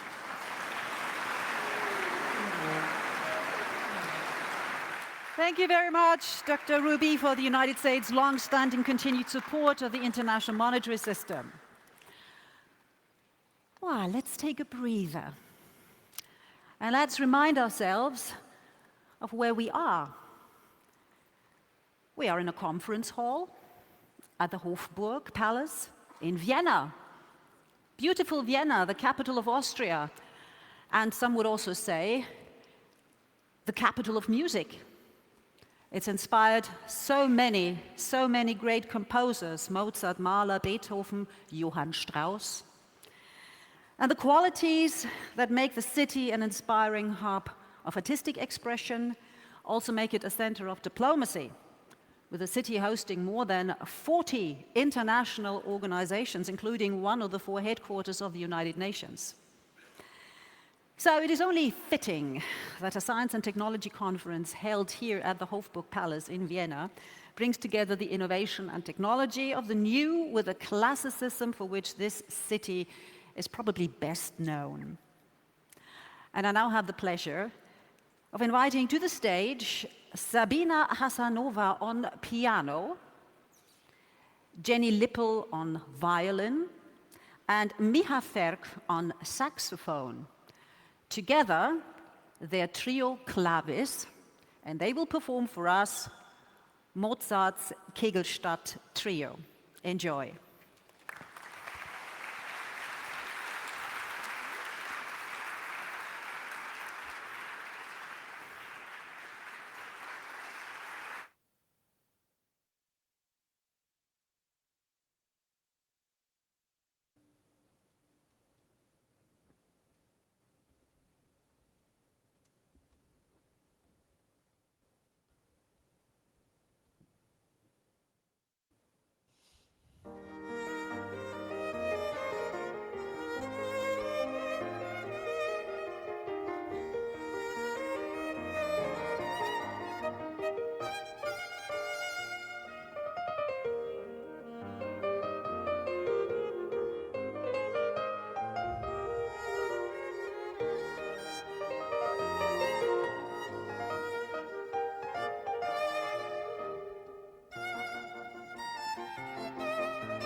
Trio Clavis, ladies and gentlemen, thank you. Thank you so much for touching our souls with your music. Thank you so much.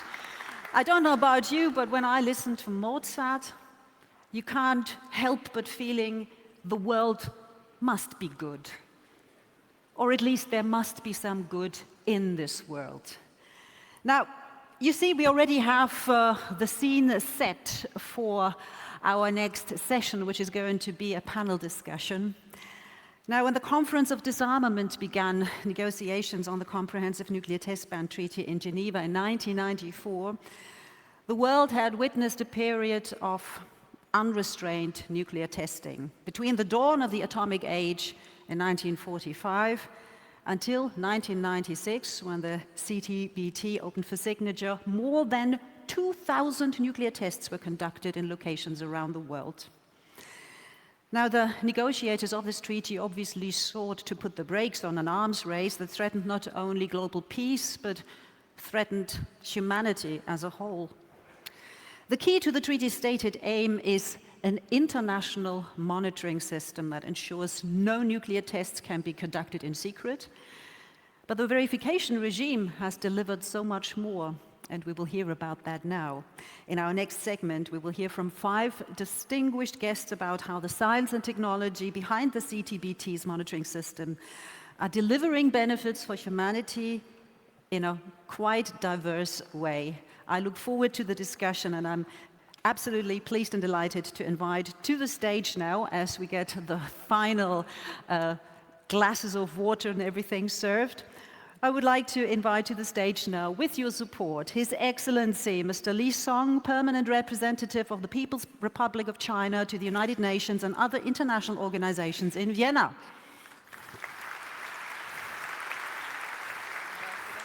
Good to have you here. Please take a seat. I would also like to invite Dr. Choli Perez Campos, Director of the International Monitoring System Division of the CTBTO. I would like to welcome Dr. Dwikorita Karnavati. She is head of the Indonesian Agency for Meteorology, Climatology and Geophysics and chair of the Intergovernmental Coordination Group of Indian Ocean Tsunami Warning and Mitigation System. She's also permanent representative of Indonesia with World Meteorological Organization and steering committee of Global Ocean Observing System. Good to have you with us. And we have one more lady talking about not enough female scientists here, Dr. Floyd. I think this panel proves you wrong.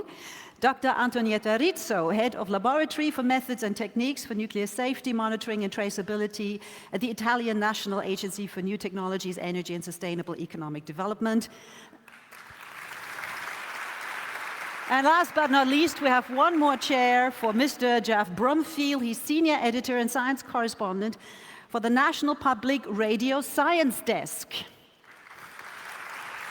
And now, thank you so much for being here, and please do take a seat, make yourself comfortable.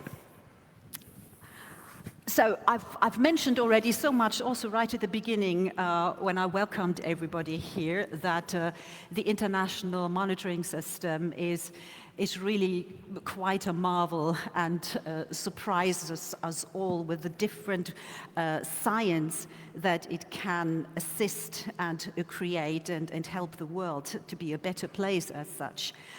Before I go into details with each and every one of you, just very, very briefly, I would like to know, because we've heard so much about the CBT today, the CTBT, if you could say it in 1, maximum 2 lines, how would you describe the CTBT? Is it like the salvation of the world, nice to have? I mean, what is the CTBT to you, Ambassador Lee? This opportunity, to me, it's a very special moment because I personally participated in the CTBT negotiations, and I witnessed the start of this negotiation and the conclusion of this treaty. So as for your question, what CTBT means to me, I would say CTBT means the start of my career. And also, it's a basis for multilateral efforts ever since the end of Cold War that the N5, together with the international community, to come up with this wonderful treaty, which sets the norm for a global ban for nuclear testing. And I believe the norm will continue to stay with us in the years to come. Thank you. I like that line, the CTBT means the start of my career. That's a great headline. If you ever write a book, I think it should have that title. Dr. Perez-Campo, what's it mean to you? I first heard about it when I was an undergrad in Mexico. And for me, it represented a future, safe future, and something that gave me hope. So I'm so honored to be part of the CTBTO now. Thank you so much. Dr. Karnawati, before we get into all the early tsunami warning, all that, the CTBT, to you personally, what does it mean? Well, actually, CTBTO or CTBT is strategic and the lifesaver for now and future generations. That's why I'm really honored to be invited here, together here, for sharing and learning the science and technology together. Thank you very much for the invitation to the Secretary General. Thank you. You're more than welcome. Thank you so much. Dr. Rizzo. Yes, for me, CTBTO marked really the return, the comeback to the work after pregnancy. So it was very, very important for me to start to work again after this interruption. And as a scientist, it was the place in which I learned what is the meaning of a collaborative competition. That is very important for a scientist. And as a mother, it was also very important to work to let to our generation a better world. Collaborative competition. Yeah. I like that. I like that. Jeff Bloomfield, what's it mean to you? Well, the CTBT is maybe my favorite nuclear test ban treaty yet to enter into force. Love the fissile material cutoff treaty too, though, so no disrespect to that. I think this is also, for me, this is maybe in my 20 years of covering nuclear sort of weapons and nuclear physics, it's never felt more relevant, which is slightly worrying. I think that we are entering an era where the CTBT feels, and the CTBTO in particular, feels more important than it really ever has. And maybe we can talk a little more about that. But. We can be really grateful that it exists already, can't we? Well then, let's get into the field of your expertise and the start of your career. Obviously, I would like to start with you, Ambassador Lee, because you mentioned it already. You were a delegate in Geneva when the CTBT was negotiated. I was in the conference of disarmament. So as somebody who was there at the very start, as the document took shape, could you tell us what it was like to get this treaty negotiated? Because it was not something that happened overnight. And also maybe about the timing that it happened. And because we do talk about the IMS in particular in this panel also, how was that envisaged back then? Thank you. Thank you for mentioning about the timing for this negotiation. I think it is indeed very important. It is, we have this negotiation started and the treaty concluded just a couple of years after the Cold War. And I believe that's what we called the golden ages for multilateral arms control and disarmament effort. And during the CTBT negotiations, I would say, the timing is very important. Cold War is away, and there isn't any Cold War mentality or bloc confrontation or even politicalization in the meeting room. And people are concentrating our effort on treaty provisions, political provisions, and also provisions on verifications, including the system of IMS, so that we put all our different ideas, different concerns together and work on them. And eventually we address each and every national concern and come up with all those necessary provisions for this treaty. So we have this treaty. I think this is very important. Just now, Executive Secretary Floyd mentioned the power of together. I would add to his statement that it is the power of looking ahead in the same direction for all the countries involved in that treaty negotiation. I think it is indeed very important. Both the P5 or N5 are looking at the same direction, together with other members of the international community to look in the same direction to have this treaty. I said that this is the start of my career, and I benefit a lot from this conviction that we can, when we look at the same direction, we can achieve treaty like CTBT and many other efforts. I'm still having this confidence for the rest of my career. And as for the IMS, I would say that during the negotiation, I was lucky enough to, as a very young diplomat, to work on the verification part of this treaty, including on-site inspection mechanism and also IMS and IDC and so many concepts and ideas that I've been working on in black and white. Now we are talking about how we further this effort in reality. This is indeed marvelous. But at the time for negotiation, I would say the IMS system, international data center, and all these things are first and foremost for the purpose of the treaty verification. Right. At that time, nobody can imagine that it has to take so many years for the treaty to come into force. But I think by that time, we are collecting all, the best and necessary elements for treaty verification in the treaty text, the IMS, International Data Center, infrasound, and so many state-of-the-art technologies. We put them together. And I would say that as a result of this treaty negotiation, we have indeed have a very effective provisional operating verification system globally.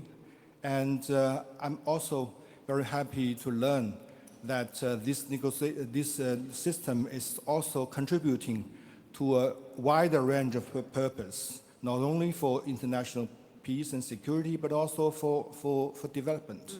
So this is why we are here for this Science and Technology Conference to further elaborate and further utilize this system to further benefit all the members of the international community. This is indeed a very marvelous, successful story for this system. And one that wasn't sort of planned as such at the outset, because it was more important to get the treaty signed and to get a verification system that would serve that treaty and the aim of that treaty, namely ending nuclear testing. But there are so many positive side effects, as we will hear now from Dr. Perez Campos as the first. Now, you're a geophysical engineer and seismologist.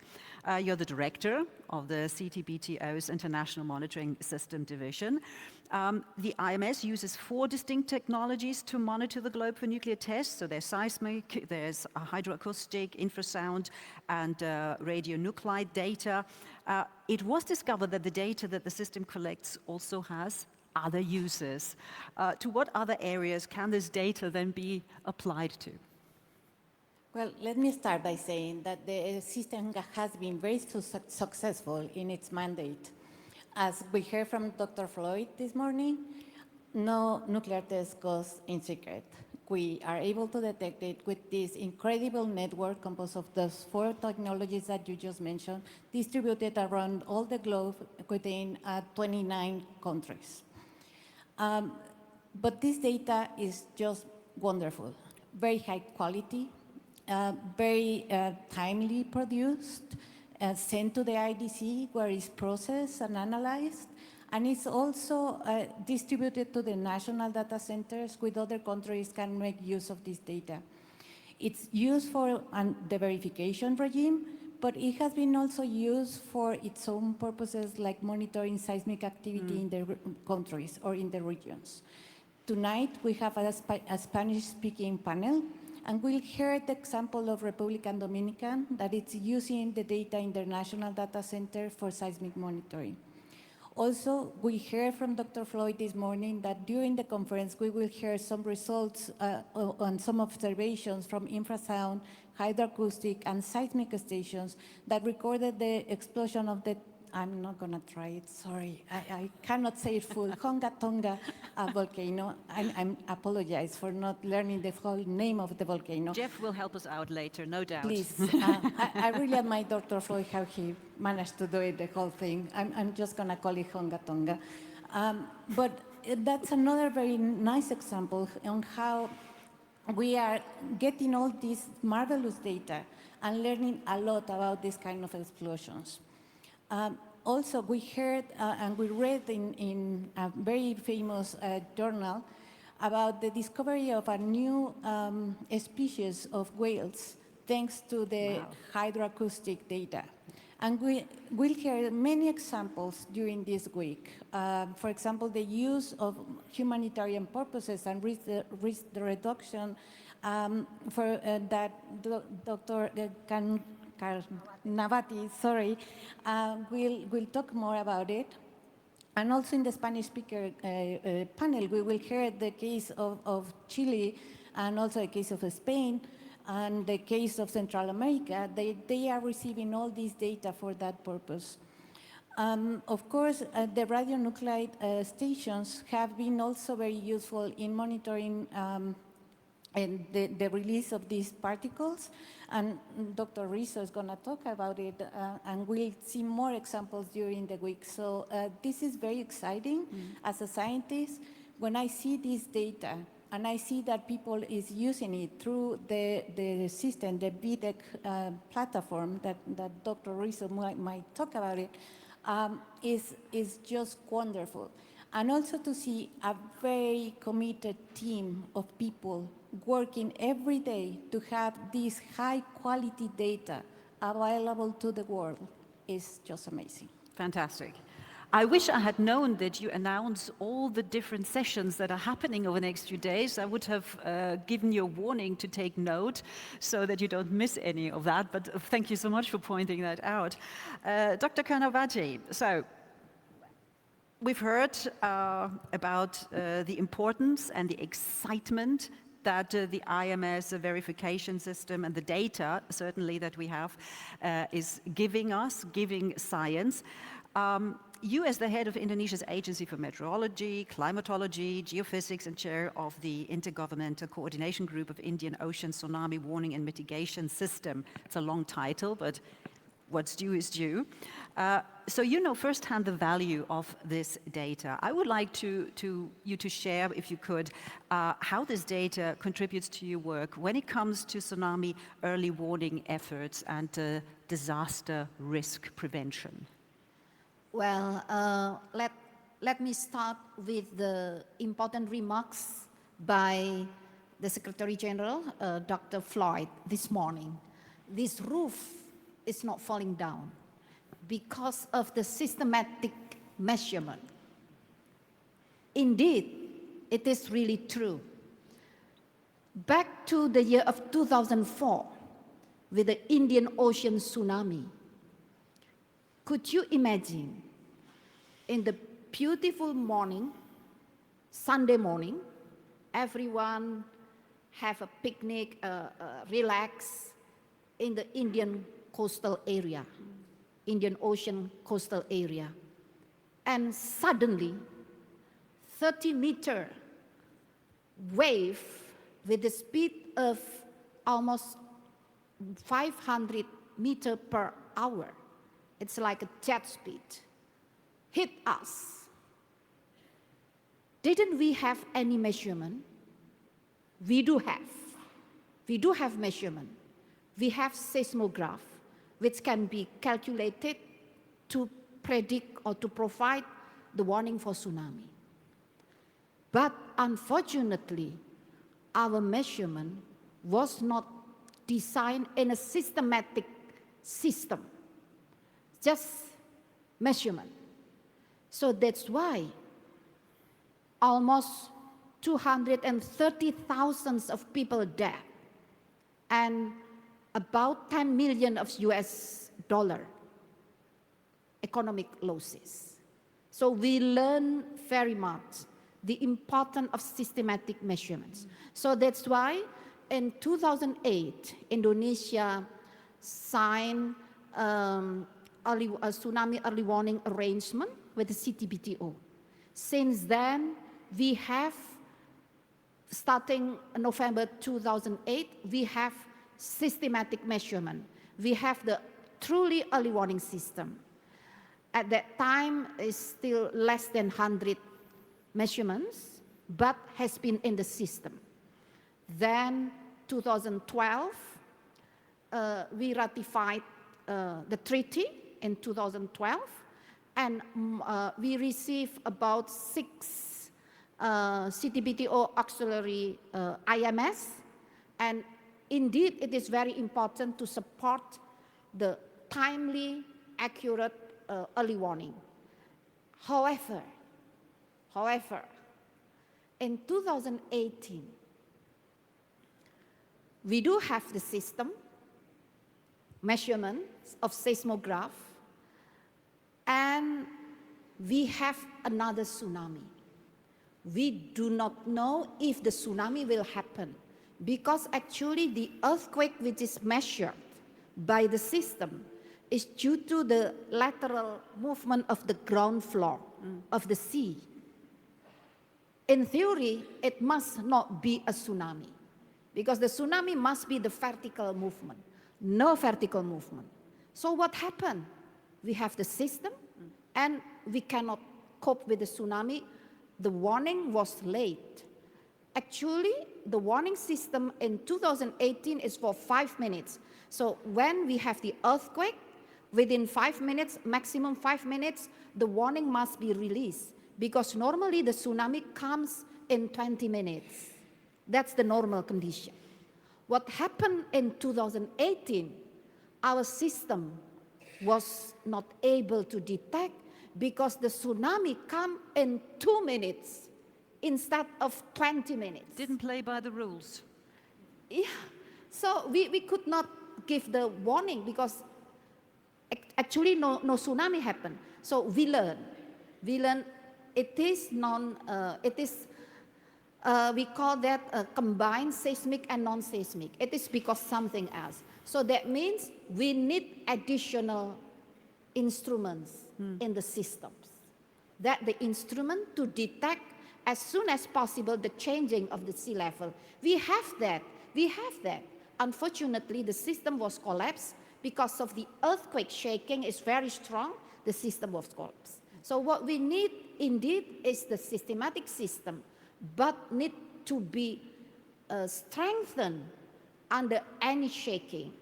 So that's the learn. And the last learning is still in 2018. There is no earthquake at all. No earthquake at all. Suddenly tsunami comes. We have the system. No earthquake. What happened? I suspect something wrong. It must be volcano. And our agency is not responsible to monitor the volcano. And the volcano is monitored by a different agency. So we learn again. Indeed, we need to have systematic systems. We need to have additional strengthening. And also, we need to have data exchange. Right, partnerships. Partnerships, open data policy. So this is what we learn about the international monitoring system. All of that to be dedicated for the human life, for the safety of human life. And thanks the support from CTBTO, and we do need several others, different types, in order to detect not only the tsunami because of the seismic, but also because of the because of the volcanic eruption, like in Tonga, and also because of other like landslides, submarine landslides. So there are various types of tsunami. So that's why we are really eager to participate, to join in CTBTO in order to have like infrasound, which can detect various types of frequency of the wave. And finally now starting in 2004, we have only 20 seismographs when the Indian Ocean tsunami happened. No system. And now we have almost 500 instruments seismograph with several satellite support. And hopefully through CTBTO, we can more stronger and save more people. Thank you very much. Thank you. Thank you, Dr. Kanarati. I'll get back to some of those things you said. Thank you so much. But first, Dr. Rizzo, Dr. Perez Campos already sort of rolled out the red carpet to you, the international monitoring system designed to detect nuclear tests. And we heard that over the years, there's been the realization that the data collected could also be used for other applications, of course, including contributing to scientific inquiry. And in your work, you used what Dr. Perez Campos referred to as VDEC, the Virtual Data Exploitation Center. And it would be very interesting to find out in what way this is unique for your work, how it's aided your work. Yes, indeed, we use this instrument in a triangular way because we are running the National Data Center for radionuclide in our country for the CTBT verification. But along our study, we were focusing and we were collecting a lot of data from the IMS network, analyzing data, reading and discussing data from the International Data Center. And several times we find some anomalies in the detection. And we can screen out this anomaly. We are sure that are not related to any violation, but still, as a scientist, we were curious about that. Why this station is behaving in that way, why we have this periodically detection. And during a public presentation of the CTBO purpose in our municipality, we received a question from the public. It was a professor from University of Statistics, and he said, oh, you have one of the key enabling technologies for Industry 4.0 revolution. You have big data, you have data cloud, and you have data mining. Why can't you spread with us all these technologies in order to understand better how to control the process? Because you know, the statistical approach can be used to make process control of an equipment, or a device, or a system. And for us, it was a very strange question because we know about confidentiality. We cannot spread anything with you. It's a nuclear security purpose. We are an agreement with our minister. But luckily, we have a very interesting conversation during Science and Technology with provisional technical secretariat people that explain this instrument, the VDEC instrument. And so they gave us a lot of support to understand the purpose, also the procedure to get this VDEC contract signed. At the beginning, we were thinking that we should pay for having data. And so the university said, no, we were not paying anything. And finally, 5 years ago, the university signed the VDEC contract. We are in this triangle, so university, provisional technical secretariat, and national data center. And we work together. So we were able to share with them the data that we can share with them. Obviously, we still take some data that are confidential. And we can make some statistical analysis applying this concept to the noble gas monitoring stations. The really interesting things for us is just it was a way to take our feet on the ground, you know, because when you are working for something that you would like never happen, sometimes you lose some reality. And so this was a way. For them, it was a way to have access to this data. And it was very important also, another purpose of this VDEC contract. You should imagine that the students are going to discuss their activities during their final examination. And they are discussing in front of their teachers, yes, but also in front of their friends, families, siblings. And so now in our city, we have a community of civil society that know about CTBTO, verification regime, international monitoring system. This is very important because the real people know what are we doing in our work. And the other benefits that the university has received from us, and I've already mentioned before, is that in CTBTO, as a scientist, I can tell you that there is a different approach to the scientific research. And it was, I called collaborative competition. You know that scientists are competitors by nature, and they are very jealous about the data. Try to ask a scientist to share their data with you before he has made any publication. You will get no answer at all. But during CTBTO, we still, as scientists, are competitors. We want to arrive before the other to find something. But we have a common objective, and this helps us to have this collaborative competition that is really very rich, and you can reach a lot of objectives much more faster and much more stronger than in the other way. And finally, with this collaboration with university, we can attract also young people, young people, and also a lot of diversity people. So it's a way, because in the nuclear security field, there is some common features of people: scientists, engineering, a lot of men, and in this way we can attract and we can expose to these objectives also young people and female people, and let them to start to work in this subject. Wonderful. I take with me that, please, yes, absolutely. Because you stressed it, that when you said, first of all, you thought you had to pay for the data. I think it can't be stressed enough, especially we live in times where profit so often is absolutely everything, but not when it comes to the CTBTO and the VDEC program and the data sharing. Also, as you mentioned about competitiveness, competition is good, but, and there I quote Ambassador Lee, it's about having the same goal.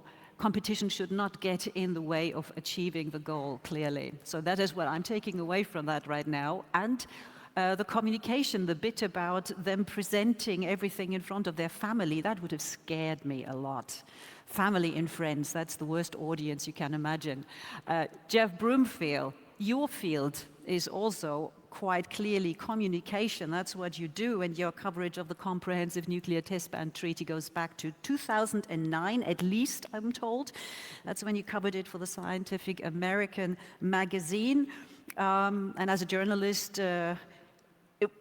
why is the work of the CTBTO, it's quite complex to an outside world. Why should it be relevant to your readers, your listeners, and how do you translate this complexity in order to make it relevant to them? Well, it's a very odd time to be a journalist, I would say, because we've never, I can't remember so much misinformation just flying around the world. People just say anything these days, politicians and influencers and just all sorts of things about, coming through COVID and all that. I had to cover a lot of that. And yet there is such a hunger for data among readers and viewers and listeners. And there's so much more data out there. The conflict in Ukraine, the beginning of that showed up on Google Street Maps as traffic jams in key areas. So we live in this very sort of dissonant time where, on the one hand, there's a lot of narratives that are quite questionable, and on the other hand, there's more data than ever. And I think navigating that as a journalist is really tricky. I think where the CTBTO fits in, and why I've been so steadfastly interested in it throughout my career as a science journalist, is you are just a key source of data. And I've been thinking about all the different data that's come out through CTBTO. Fukushima, the Chelyabinsk meteor, I'm going to try and say it, Honga Tonga, Honga Hapai. Very good. Someone, you can shout if I got it wrong, but that was, and of course, North Korea's nuclear testing. At every turn, really, the CTBTO has been there. Not always directly as an organization, but I think one of the key things, I was thinking about this the other day, is the fact that IMS data is available to academics in member states. And often those academics are the ones that provide it to the public, that end up talking about it with the public, but underpinning it is the CTBTO. And so it's been really key for several really important stories I've covered over the past few decades. So, yeah. And what was the feedback? Say that again? Your readers or your listeners, do they give you feedback? Do they say, thank you so much for this article, now I'm really scared, or now you put my mind at ease? Do you get anything back about what you're writing? Oh, as a journalist, if only everyone would just write in and say thank you every time I wrote something. All very polite. Nice. No, you know, the feedback is really in the way the articles spread.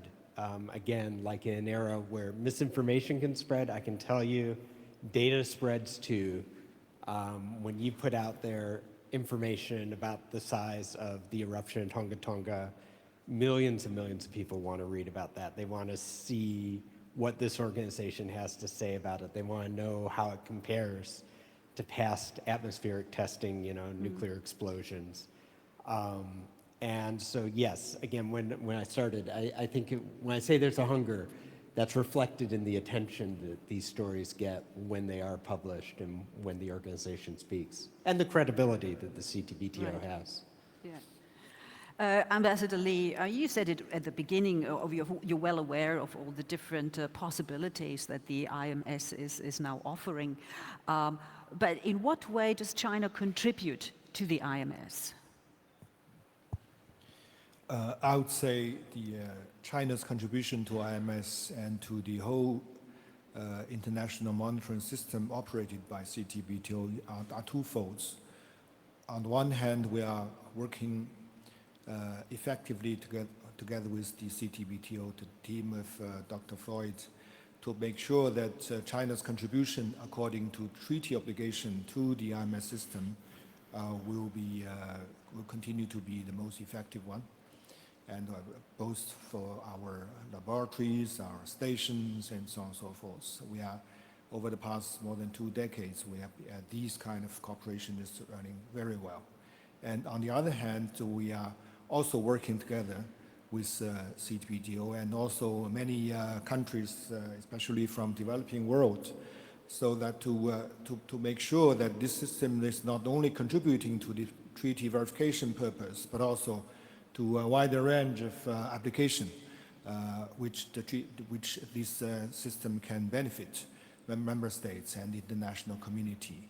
Before this meeting, we discussed with the Indonesian colleague that we have very good bilateral cooperations in this regard, and I believe this kind of cooperation is happening between China and many other countries, especially from developing world.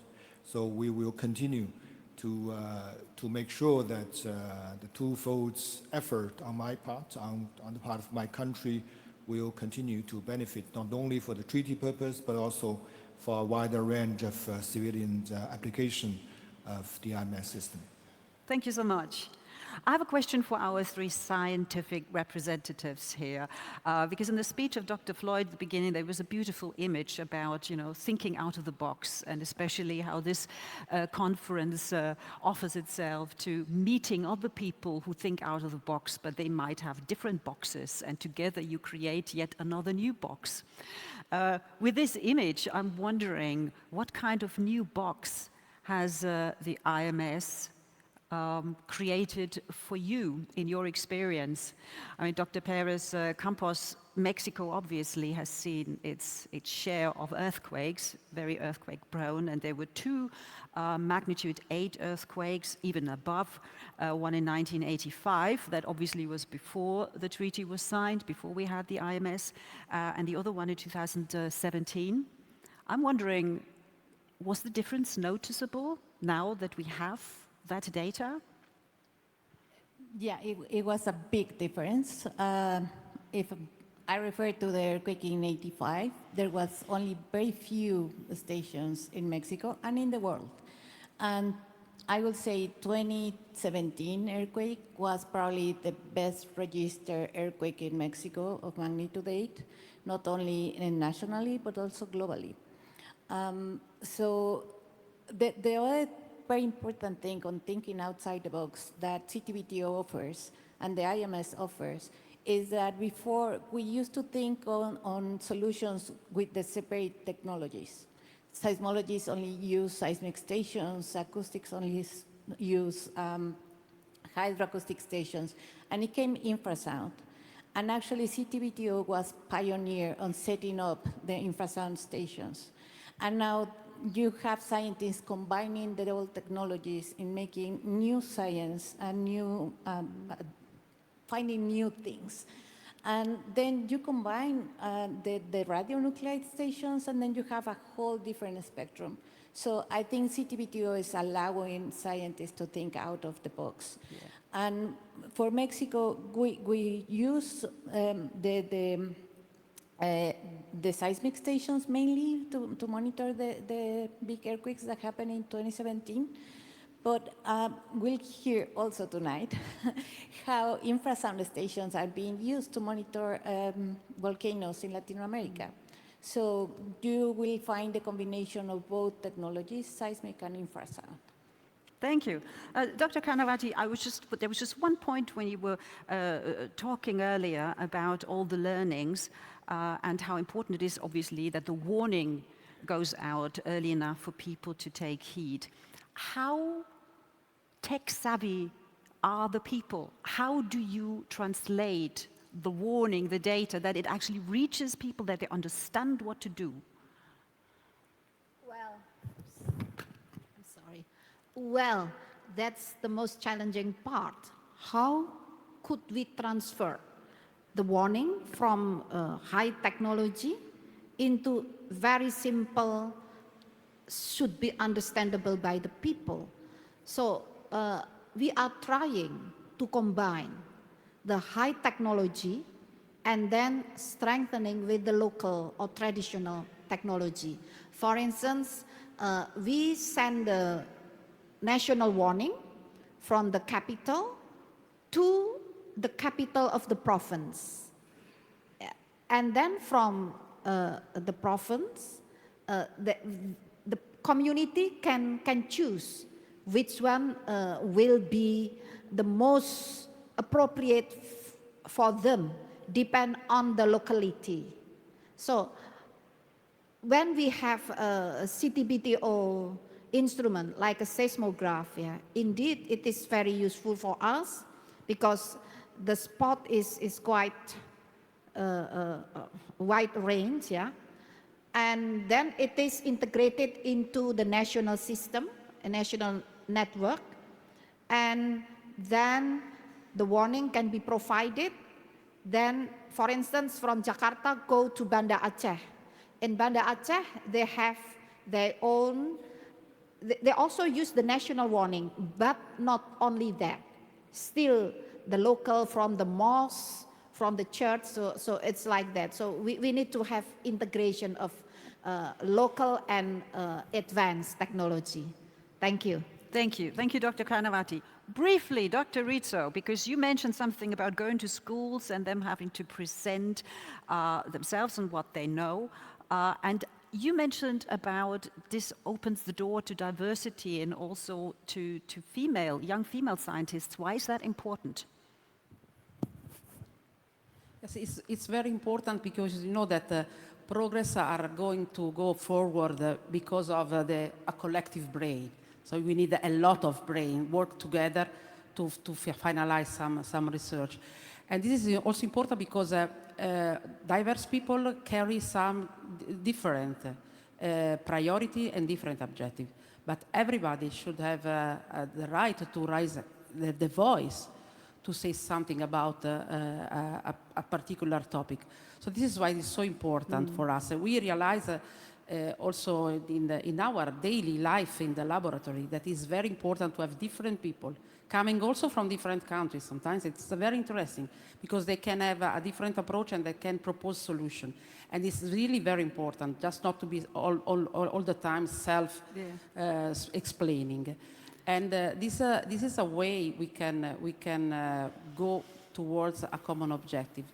Having also a lot of female engaged in this topic is also very important, because they will, female will pass the knowledge and to the next generation. So it is important that, because sometimes for young people it's not really very important what your mother are doing or is doing, or what your father is doing, but it's very important what your girlfriend is doing. And so this is very important, that because we can let the message go through the generation. Well, thank you so much. Thank you so much, Dr. Rizzi. Ambassador Lee, obviously, as you have been there from the very beginning, it is you, it has to be you to have the last word in this panel discussion. You were just hearing various examples of the data being collected by the MS, being used. Something that you probably didn't foresee when you were part of those treaty negotiations almost 30 years ago. How surprising is this to you? And even more importantly, where do you see the future of the IMS?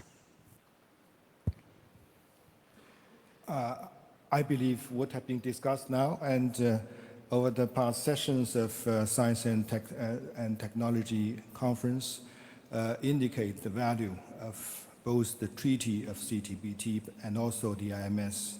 And it is indeed a very successful story, both for the treaty, the norms set by the treaty, and also IMS contribute to the world. And I believe that in the years to come, we will continue to benefit from this norm and also benefit from the contribution of IMS to a wider range of international community, both in the security aspect and also for the development aspect. I have full confidence in this regard, and I, both for my country and in my personal capacity, I will continue to contribute to this cause. You have my words, Robert. Thank you so much. Thank you so much, Ambassador Lee. Thank you so much, Dr. Perez Campos. Thank you so much, Dr. Carnavati, Dr. Rizzo. And Jeff Broomfield, time flies when you're having fun. Time is up, I'm afraid. Thank you so much for sharing your insights with us, ladies and gentlemen. Thank you. Thank you. Thank you. Have to shake hands first, sorry, but I still have to tell you something. Thank you so much. Jeff, you mustn't miss out, thank you. Because I promised you at the very beginning that obviously we're very much interested to keep you healthy and well-sustained. So yes, there is a lunch break coming up now. But before we break for lunch, just a few housekeeping notes. It'll help you later. First of all, lunch is until 2 p.m. and it is served in the Winter Garden and the Rittersaal. After lunch, please join us for a panel discussion on the role of the Francophonie and multilingualism in advancing international discussions, followed by a deep dive into how the EU and CBTO or CTBTO cooperation is contributing to nuclear non-proliferation and disarmament. Interpretation into all official languages will be provided for in-person attendees, and as sitting up there, the interpreters, perhaps you just want to thank them for all the great work they've been doing so far already. Thank you so much. Later today, we will have concurrent panels in Arabic, French, and Spanish on a range of topics from mutual benefits of the CTBT to building regional capacity to disaster risk mitigation. We encourage you, if you haven't done it yet, to download the SNT app on your mobile device, Apple Store, Google Play, because that way you can find your way around. There's an agenda, there's biographies on all the speakers. It tells you pretty much everything. And we also invite you to post to social media about the conference using the hashtag SNT2023. Thank you so very much for having me here with you this morning. And now, enjoy your lunch. Program continues at 2 p.m.